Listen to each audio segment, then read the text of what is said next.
યુપીના ઉન્નાવમાં ગમખ્વાર અકસ્માત, 18ના મોત। બિહારથી દિલ્હી જઈ રહેલી ડબલ ડેકર બસ દૂધના ટેન્કર સાથે અથડાઈ, હાઈવે પર લાશોનો ઢગલો। ઉત્તર પ્રદેશના ઉન્નાવમાં બુધવારે સવારે 5:15 ડબલ ડેકર બસ અને ટેન્કર વચ્ચે અકસ્માત સર્જાયો હતો।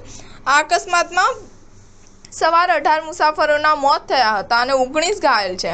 મૃતકોમાં 14 પુરુષો, 2 મહિલાઓ અને 2 બાળકોનો સમાવેશ થાય છે। બસ બિહારના સિવાનથી દિલ્હી જઈ રહી હતી। આ અકસ્માત લખનઉ આગ્રા એક્સપ્રેસ વે પર બાંગરમઉ કોતવાલી પાસે થયો હતો। અકસ્માત એટલો ભયાનક હતો કે બસનો ડ્રાઈવર સાઈડનો ભાગ સંપૂર્ણપણે કચ્ચરઘાણ થઈ ગયો હતો। મુસાફરો બહાર પડ્યા હતા ત્યાં તેમનું મૃત્યુ થયું છે।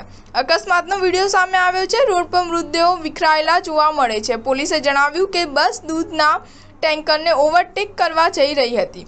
આ દરમિયાન તે બેકાબૂ થઈ જતા ટેન્કર સાથે અથડાતા પલટી મારી ગઈ હતી। 18 મૃતકોમાંથી 16ની હજુ ઓળખ પણ થઈ નથી। 15 ઘાયલોની બાંગરમઉ CHCમાં સારવાર ચાલી રહી છે। 4 ગંભીર રીતે ઘાયલોને લખનઉ ટ્રોમા સેન્ટરમાં રિફર પણ કરવામાં આવ્યા છે। બસ બિહારના સિવાનથી દિલ્હી જઈ રહી હતી। જ્યારે તે ઉન્નાવના બાંગરમાઉ પહોંચી ત્યારે પાછળથી એક સ્પીડમાં આવતા દૂધના ટેન્કરે તેને ઓવરટેક કરી હતી। ઓવરટેક દરમિયાન બસ બેકાબૂ થઈને ટેન્કર સાથે અથડાઈ હતી। અકસ્માત અંગે આસપાસના લોકોએ પોલીસને જાણ કરી હતી। બાંગરમાઉ ઇન્સ્પેક્ટર રાજકુમાર પોલીસ ફોર્સ સાથે ઘટના સ્થળે પહોંચ્યા હતા।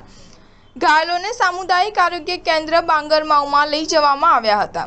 અહીં ડોક્ટરોએ 18 લોકોને મૃત જાહેર કર્યા હતા। ડોક્ટરોએ ગંભીર રીતે ઘાયલોને લખનઉના ટ્રોમા સેન્ટરમાં રિફેર કર્યા છે। સ્ટાર ન્યૂઝ 7 હંમેશા સચ્ચાઈની સાથે।